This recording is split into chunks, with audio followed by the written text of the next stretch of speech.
Hello and welcome to our kitchen table, the second episode of 2024.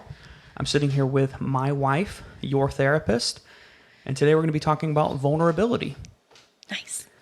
As always, my name is Price, and I married your therapist. I'm Ash, and I'm your therapist. Let's get into it. So before we jump into the more clinical conversation around what vulnerability is and why it's important, I would like to be vulnerable with you right now. Okay. So, oh my God, are you nervous? I'm nervous. I'm nervous. Yeah. Okay. Fuck yeah, I'm nervous. Okay, so I'm gonna be brave, bold, and beautiful and tell Okay. you about something that happened to me. Okay. Not when I was let's a go. child. It was bad touch. No, I was at an NFL game on Sunday. Went to the Charlotte Panthers game. Tickets were $15. Your boy's not the biggest sports guy, but I'm trying to get out and do more with friends, you know. Yeah. Community. Being Community, yep. yeah. Community is our theme for the year. It's my personal theme for the year, as we discussed last week. So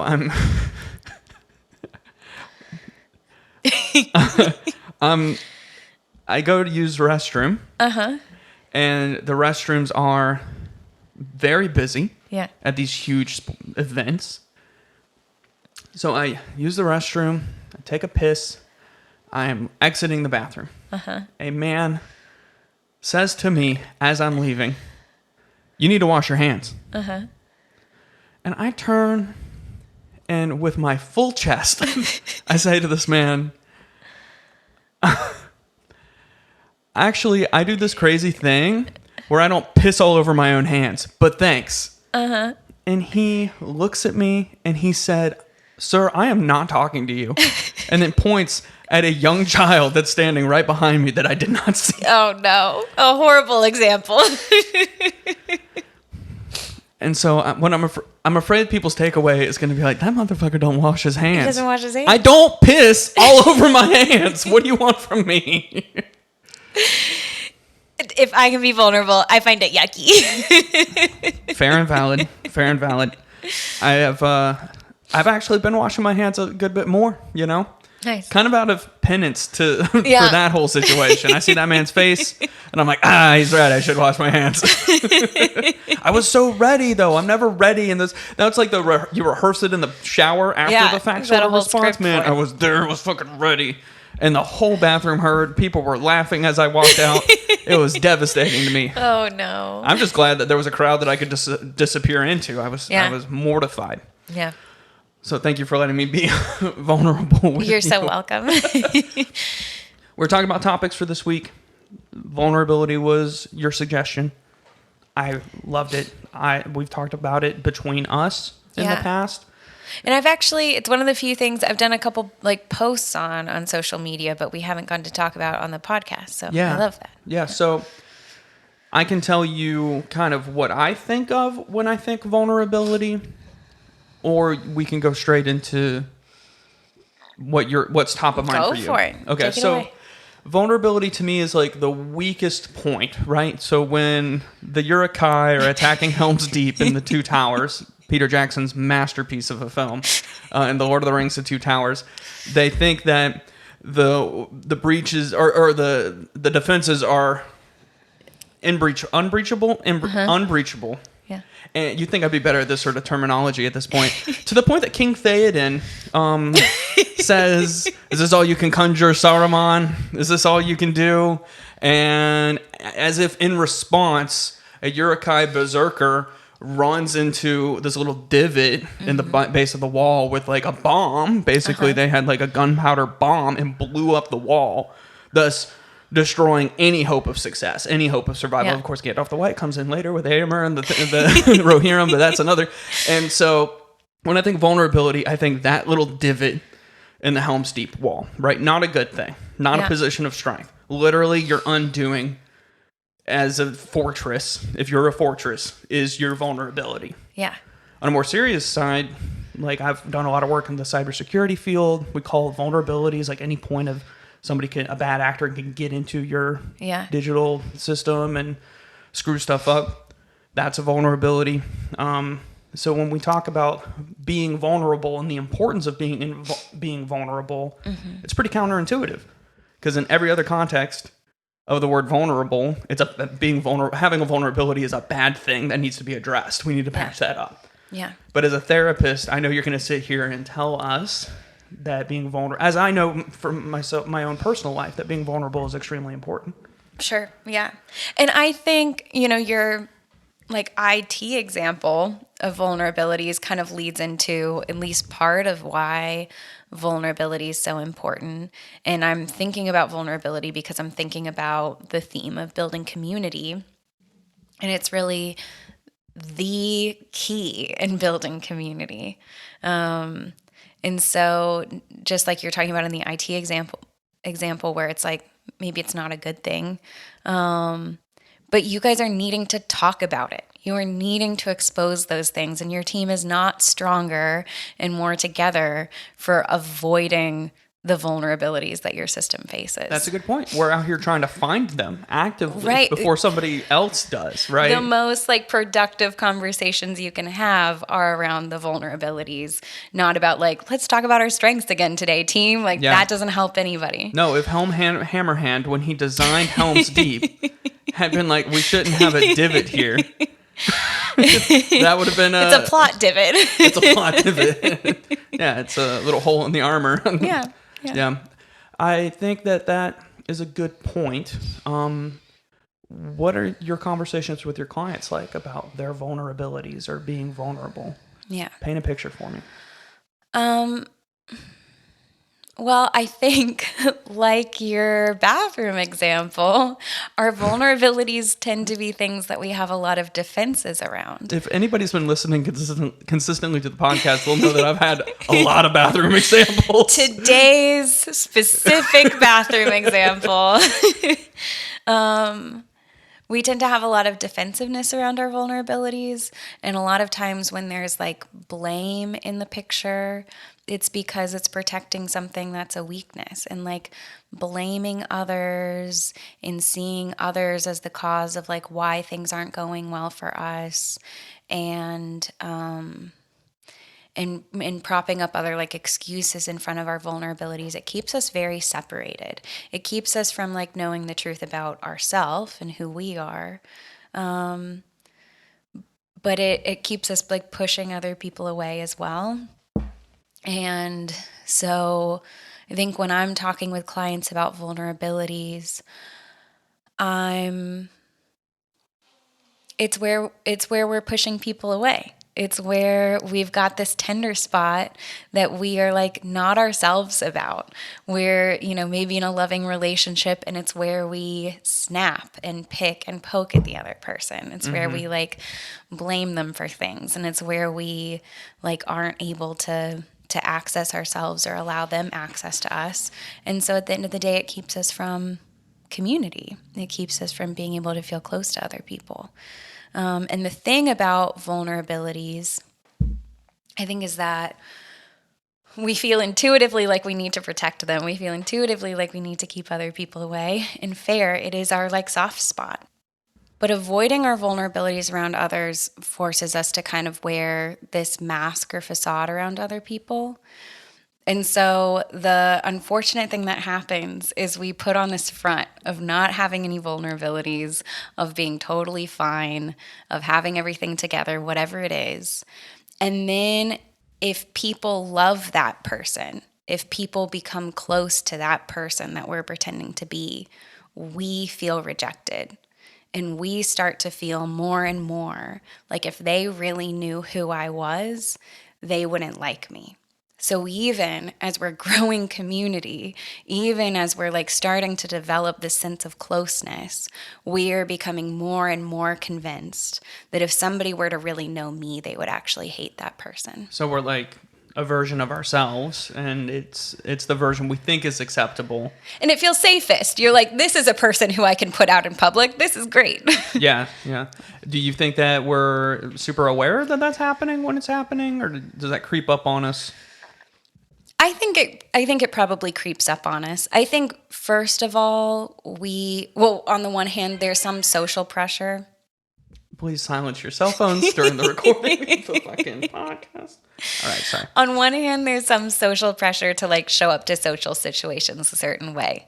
So it is like not particularly socially acceptable the first time you're meeting somebody to spill everything that's going on with you. Yeah. Like so there's something where we're like kind of initially performing. Wait, it's not okay to spill everything?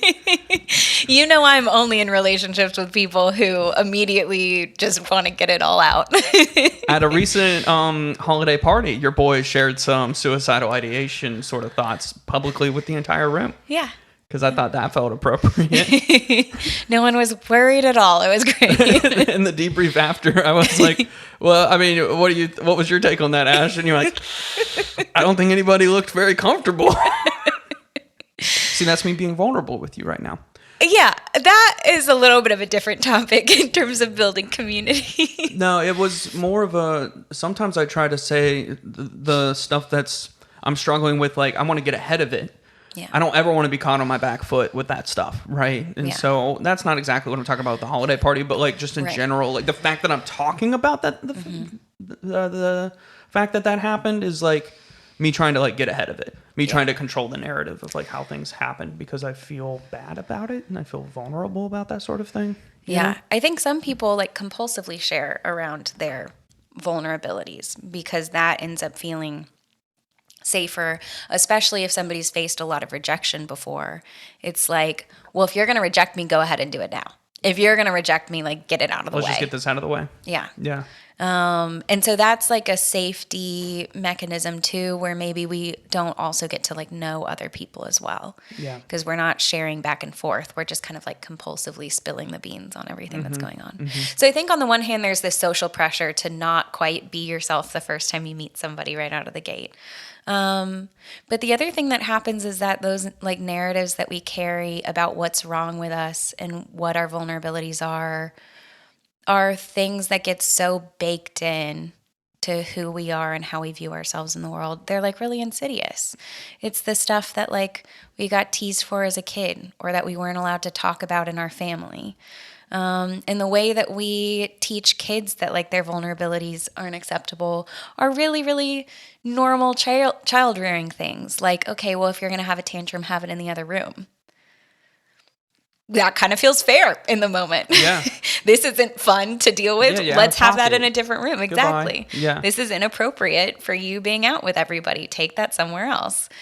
And instead we end up learning like, if I'm having a hard time, I need to do that in private.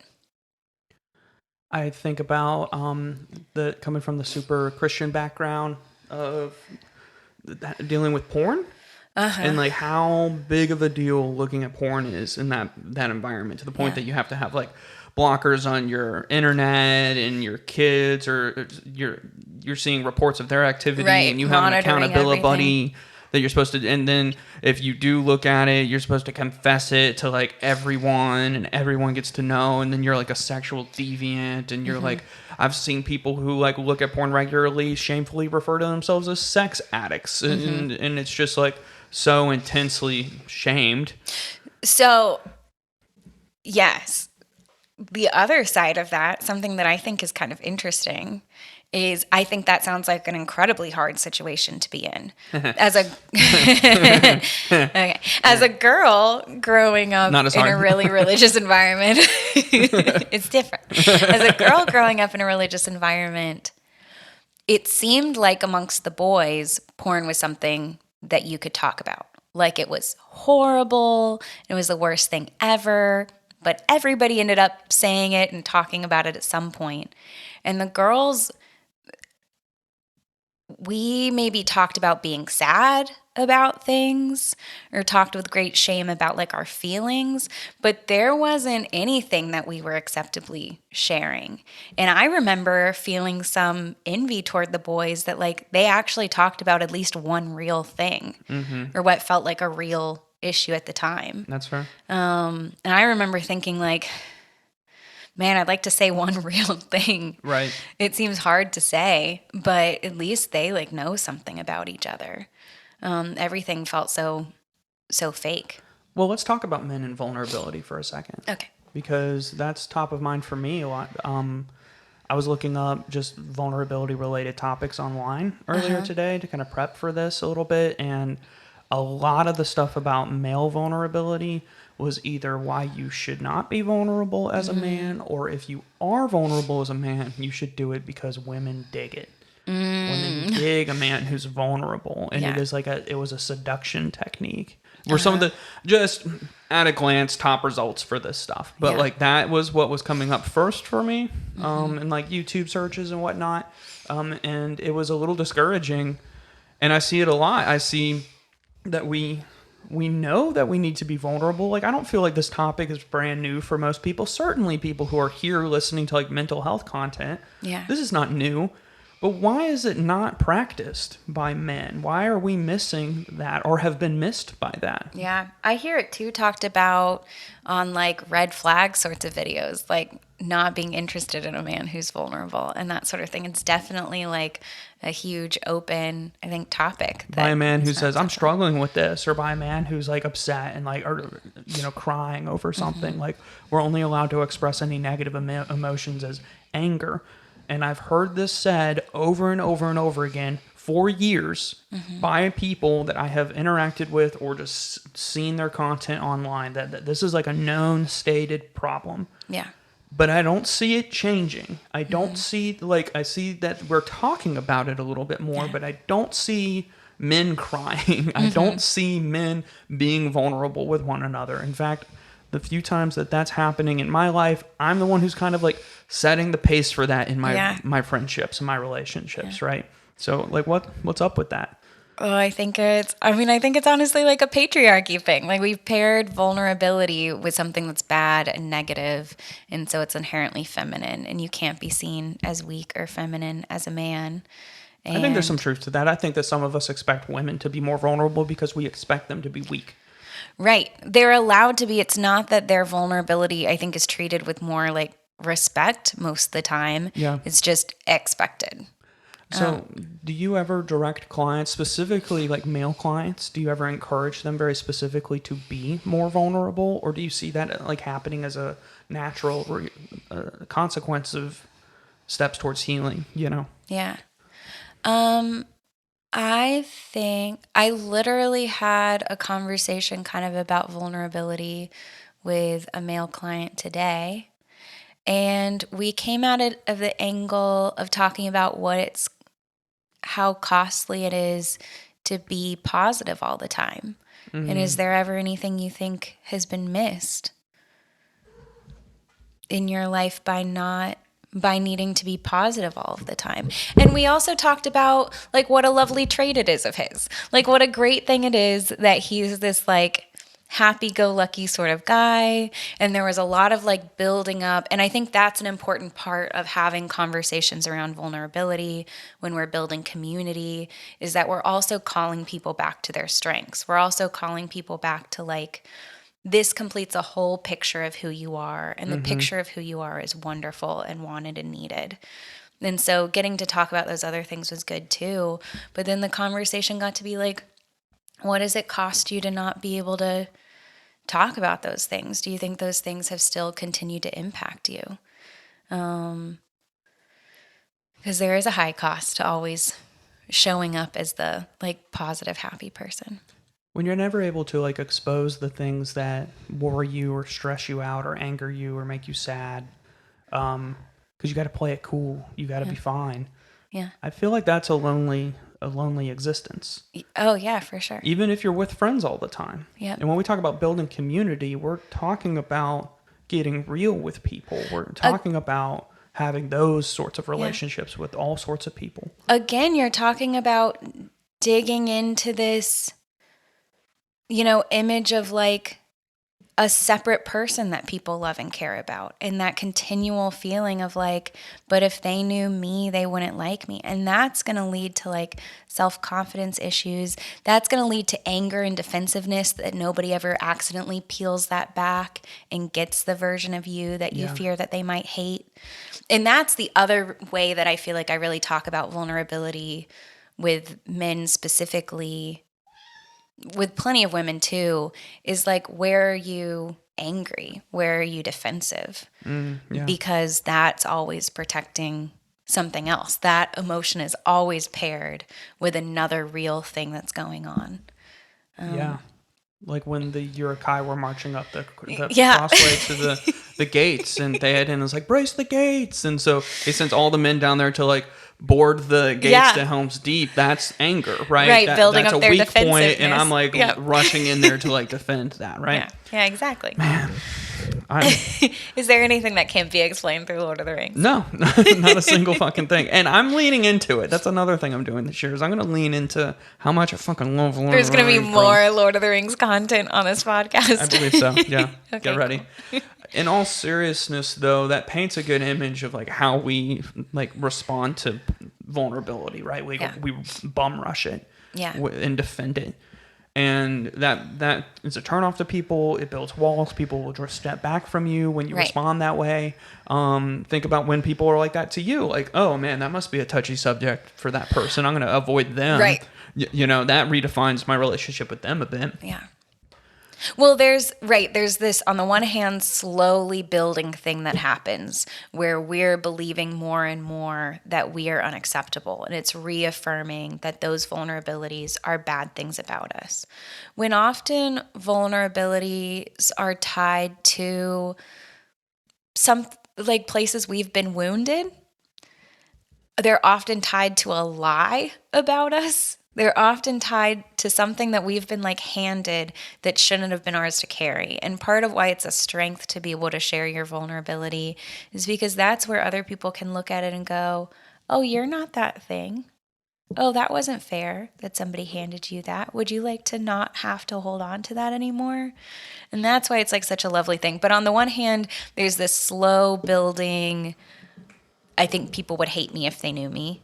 And then on the other hand, there's this fast way that we destroy relationships by being very defensive. And yeah, that's immediately going to push people away when we think we're having a normal conversation or an important conversation about the relationship. We start to get into something that's real, and suddenly that person is snapping at us and attacking us. I want to like preemptively apologize because you've asked me to not really do this, and if I had thought of it beforehand, I certainly would have asked you, but I would love to think of some examples, some real life examples of people being vulnerable. I have one to kind of start with, because if I'm listening to this, it's like we're talking about this at a very kind of high level. It's like specifically, how can I be more vulnerable? You know, I had a colleague go through something very tragic recently, very difficult, and I'll spare everyone the details, but her message to the entire team when she let us know that her family had endured this very difficult thing, she said, we're not okay. Yeah. We need help. And that was a really beautiful thing because it wasn't like we're good, everything's fine, it's just this crazy thing happened and we're still reeling from it. It was like, we are actively not good. Yeah. Please come over. Please come see us. Like we need you. Yeah. And so my team actually showed up. Like people started going over there, and we might not have done that to the same degree or at all if the message hadn't explicitly said, this is what I need. Yeah. And I think that was set as such a good example for me of like when you go through something difficult, it is good and appropriate to say that you're not okay and that you need help. But I think that a lot of us are probably hesitant to do that because we don't want to be a burden on people, or B, and even worse, we're afraid that they won't show up if we ask them to.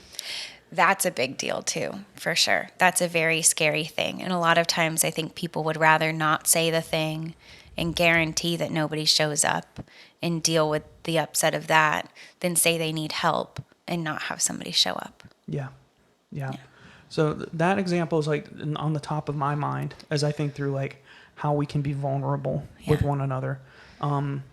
Another way is that I had a friend, a male friend, recently tell me that he's like content with passing away. He's lived his life and he's not confessing like active suicidal ideation. He was just like saying like, as I reflect on my life, there's nothing ahead of me that I feel has to be done. Like I am just so content with my life. And that was a really kind of positive thing to say, but it was very deep. Sure. And he was being very authentic, and that felt almost vulnerable in a way. And it was not a way that I see a lot of men interacting with each other. Yeah. And I'm really just raking my brain here trying to think of recent ways that people have been vulnerable with me. Yeah. But those two stand out. Okay. I know what I'm itching to come back to is how we are like wired to be able to respond to other people and meet their needs. And that's like what we're meant to do. That was going to be my next question after this was how to respond to somebody. Well, you save that. Yeah. Remind me about tears. Okay. That's what I want to talk about. But to talk about another example of where we do this. So I've been watching a lot of Married at First Sight. No. Yeah. Married at First Sight. That's the one. And something that I see people doing again and again and again and again. And I see clients do this, but it's just so present on the show. I think it's a really easy thing that people will relate to. Something that we do to protect our vulnerabilities. And it's that like avoiding it so that we feel like it'll hurt less when people don't meet the need than if we had actually asked for the thing and somebody doesn't meet it. And that's something I talk to couples about a lot. But, there's something going on, and somebody will be like, what's going on with you? And the person's like, nothing. Nothing's going on. I'm not upset. What? And they'll deny. And then it'll come down to it, and they'll go, well, leave. Yeah. Well, just get out of here. Yeah. Okay, fine. Well, don't talk to me. Okay, fine. I'm out of this relationship. And I think that's exactly our defensiveness showing up. And now, on the outside of it, it's clear to see how, of course, that doesn't build community. Of course, that doesn't get us closer to people. But it's exactly that I want to see somebody, I think the inner hope is they're going to push through this defensiveness.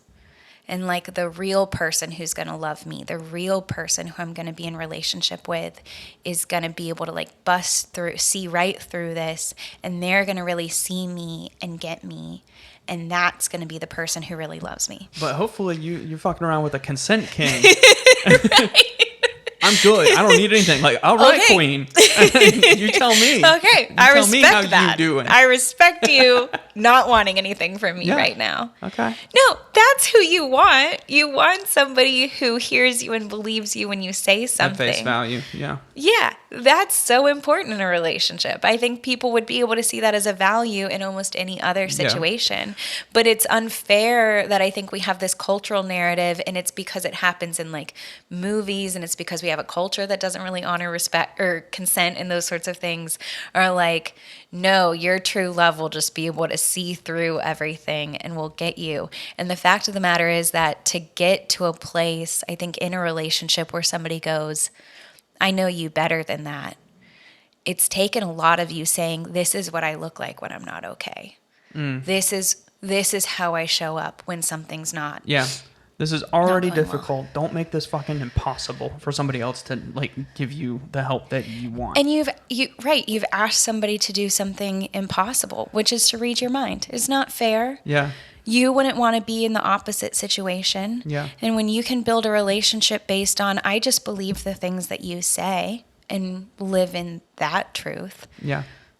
Yeah, things go a lot easier, and it's a lot, and you're much more likely down the road to have a partner who could actually go, I think something's up, because I know you really well now. Because sometimes there are enemies at the gate, right? Like what, Price? Is there an example of that? No, nothing's coming to mind. Okay. Sometimes there are enemies at the gate, but sometimes there's a loved one who wants to help you, who wants to be of assistance to you in a trying moment. And you're barring the door as if there's an enemy and secretly wishing they would break the door down. But you've barred it. Yeah. You've closed the door. You're gonna miss out on the people in your life who really did want to be there in those moments. They don't even get the opportunity to show up in the way that they might have. Yeah. I think too, I'm trying to think if there's another good example of that, a nice like concrete example of how we do that. I think another thing we do in relationships is it's something in like trauma work we call like sharing the cover story, where you like share the headline of something, but you can't really get into it. And I think it's like talking about a difficult time in your life and you just want to summarize it for somebody. You just want to hand them the already wrapped package of this is fine. This is definitely something I talk about with clients too, but there's this like, I feel obligated that if I share this hard thing with you, that I make sure you know it's already resolved and there's nothing for you to do. But we're good now, though. It's all Yeah. good now. It's fine now. Yeah. And so there's been a lot of times somebody sharing a hard thing. This is something that happened to me recently. This is something that happened from my childhood or whatever it is. And we want to get through it as quickly as possible. Like, yeah, and this happened and it was really hard, but you know, I've grown a lot and that was in the past. And so, yeah, that's what happened. That's true. Like, that's true for a number of reasons. One, like, again, don't want to be a burden right now. B, don't want to be a bummer. Yeah. And like, C, I also kind of wish that this was resolved. Sure. This is the story It would I be wish nice. was true. Like, Yeah. I wish that this didn't still hurt, or I wish Yeah. this hadn't lasted for years. Yeah. You know? Because I think that anybody who like is sharing a story like that if the narrative is anything other than, yeah, it took like, even if we're fully healed, Yeah. the narrative is like, it took a long time. Yeah. Took a lot of effort to like to get through this, you know? Yeah. And it was messy. It wasn't like a straight path forward. Yeah. But we immediately close out the ability for the other person to acknowledge that sort of thing. Like now they have to acknowledge the already wrapped, tied in a bow package we've given them. They're like, oh, wow, yeah, that was hard. Okay, it doesn't seem like a big deal now. Yeah. I'm going to take your cue. And that's something else we kind of do is we, like, I'm sensing your deep disinterest in talking about this topic, so let's Right. move on. Talk to me for a few minutes about how we respond to people who are being vulnerable. Okay. So I want to say that we are like biologically built to be able to respond to people who are having a tough moment. David Kessler, Dr. David Kessler, does grief work and really specializes in that. And he always says, like, we come from a long line of dead people. Like, we come from a long line of people who've needed to grieve and mourn together to be able to move on. And that's true in so many ways. We come from a long line of traumatized people and a long line of hurting people. And we've always had to do these things. And our whole system is built to get the attention of others when we're hurting, which is why we have to fight so hard when we're fighting vulnerability, why we get so defensive. And what I was going to say about tears is that literally our sad tears have more protein in them than like onion tears, so that they roll down our faces slower so that other people might see that we're sad and crying. Like, we are built to communicate vulnerability. I swear to God, I thought you were going to be like, so that they taste better and offer more nutritious. I'm like, y'all telling me motherfuckers out here supposed to be licking my sad tears? It's disgusting. Okay, you really took that to the next level. Now it feels less impressive. I really was afraid that that's where you were going for a second. That's not where I was going. They will roll down your face slower. Yeah, they move down your face slower than like onion tears, or there's something in my eye tears, because they are meant to grab the attention of other people. And vulnerability. So if you see somebody with a tear that's just kind of like sitting on their face, you're like, oh shit. Oh fuck, that motherfucker's sad as fuck. Yeah, exactly. Nice. Okay, Yeah. good to know. I didn't know that. We're meant to notice those things. And that shit looks like Jello. Actually, are you okay? Is it painted on your face? What happened? Oh my God, maybe those guys with teardrop tattoos are like the saddest. The saddest. I mean, maybe. But yeah, we are like meant to share those things. We're meant to say, I need help.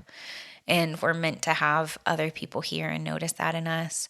And when I think back to some of the most like, and I think a lot of people could look back on some experience, sorry, that felt that way. When I look back on some of the most like tender and lovely and close feeling moments of my life, it's like moments where people have been like sitting around in the dark and sharing something that's real, or sitting near like a campfire and sharing something, or when, somebody who had felt like a stranger suddenly like opens up and says something, and then you get to say something real back. And that's when it is us saying, like, here's my weak spot, don't hurt me. Like how I'm going to reveal this thing to you and I need you to not harm me. Just a huge trusting move. Mm-hmm. But when somebody can hear those things and do what we're built to do, which is to see that and to respond in kind and to go, oh, yeah, I know that sort of loneliness. I know that sort of hurt. I really feel that. And here's something that's happened to me as well. Like, those are the moments that really draw us together. And when I think about any strong relationship I've had, it's had one of those moments to kick it off. So if you're searching for community, the hard thing is your intuition, your like biological defenses are going to be like, here's the most acceptable version of me. Here's the best bits of me. Here are the bits you're really going to like. Can we please be friends? Yeah. And that will only drive you more and more into that insecurity and self-doubt about the people in your life really being able to love and to see you. I want to be more vulnerable with purpose in my life. I want to be like very specific with who I'm vulnerable with and why. Yeah. And I want to be more receptive to when people are vulnerable themselves. Mm-hmm. And I don't ever want to shut folks down when they're sharing something that may be like difficult or maybe giving me a little peek, opening the door a little bit. I want to be more observant and receptive to those things. Yeah. Especially with other men. Because that's a whole nother topic, I think. Yeah. And that's a key. That's something that's helpful too, is that the correct response to vulnerability is often your own vulnerability. And that doesn't mean like somebody shares a hard story, so now you have to share a hard story. But maybe that looks like saying, that's really tough. I'm kind of at a loss for words. Yeah. And that can be good. We need to see how hard that was reflected back to us. So we don't need somebody who can perfectly go, this was this, and this thing, and I can put perfect words to it. Sometimes that leaves me at a loss for words because of how much that hurt. Yeah. And the person can go, that is me being reflected back. That is me seeing myself. I feel at a loss for words for that this. That sucks. That's terrible. Isn't a totally appropriate response. Yeah. As opposed to like, oh my God, shut the fuck up. Yeah. Yeah, I'm with you. Any other thoughts for us on vulnerability before we end our episode today? I always encourage people, if they're like setting out to be more vulnerable and to get closer in their relationships, even if you're not able to say the whole thing, like say part of it. Say the bit you can. I know I was just talking about like cover stories, and we often do that and we wrap it up. But I mean, like, without wrapping it up, without needing to put a bow on it, feel free to say like, I'm really hurting and I don't have the words to say it right now. Yeah. I'm really hurting and I'm not able to give more details, but I needed somebody to know. Like, if you're going to take a step toward it, know that you don't have to get it perfect and say the whole thing. Yeah. You could build community just by saying like, I'm actually struggling right now. Wow. And leave it at that. I just want to remind, especially any male listeners, that being vulnerable we're not advocating for it for vulnerability's sake. It's the best and most realistic way to build meaningful relationships with other human beings in your life, which is an essential for as you walk this planet as a human being. One of the best things you can do for yourself is to build community. We can measure the cost for men of them not sharing. It's why your life expectancy is in the balance. You're like, when you die will be impacted by and large by the type of community that you surround yourself with. Yeah. And I'm not just talking about your fucking friends at the pool billiards pool hall. I'm talking about like real. Unless y'all like crying and doing some weird shit at the bar. Loneliness is deadly though. Yeah. And we know that people who aren't sharing are feeling lonely. Even if they're surrounded by other people. Right. Yeah. They're in doubt that those people could really like the whole real them. I'm not like, just tell me your secrets. What's hurting you? I want to know. No, it's real. And also, if you're somebody who, listens to this and goes, but I literally don't have anybody in my life. Like, I know how people would react if I were to share that. You need to be seeking out spaces where there's vulnerability. You need to be it's a good place to I think some things that have helped me feel more vulnerable and feel more connected is reading a good memoir by somebody, reading something that somebody said that was true, that was meaningful, and having a conversation with somebody else about that thing that's now this third party separated thing that feels like we can start with. Pick a place and pick a spot and know that allow people to show up as their full selves. So if people don't accept you when you're vulnerable, well, that's a good indication that that's not a relationship that's going somewhere. No, if you really feel like you have nowhere else to turn, I'm not even joking when I say if you can email I married your therapist at gmail.com. Talk to us about whatever you need to talk about. That sort of thing's confidential. And we've gotten messages like that before. So feel free to reach out anytime. Okay, well, Ash, thank you so much for your time today. Bryce, thank you for your time. And we'll see you next time on I Married Your Therapist. Are you out? Lord of the Rings, man. I can tie it all back. Yeah, so what do you think we learned today from Lord of the Rings, Bryce? I just wanted to state that in the movies, the elves show up at the last minute to help with Helm's Deep. That did not happen in the books. Oh my God. And it was a small detail in the movie, but it significantly undermines the relationship that Tolkien's elves have with the men of Middle-earth, and I would love to talk about that at length sometime. If somebody wants to have a real conversation.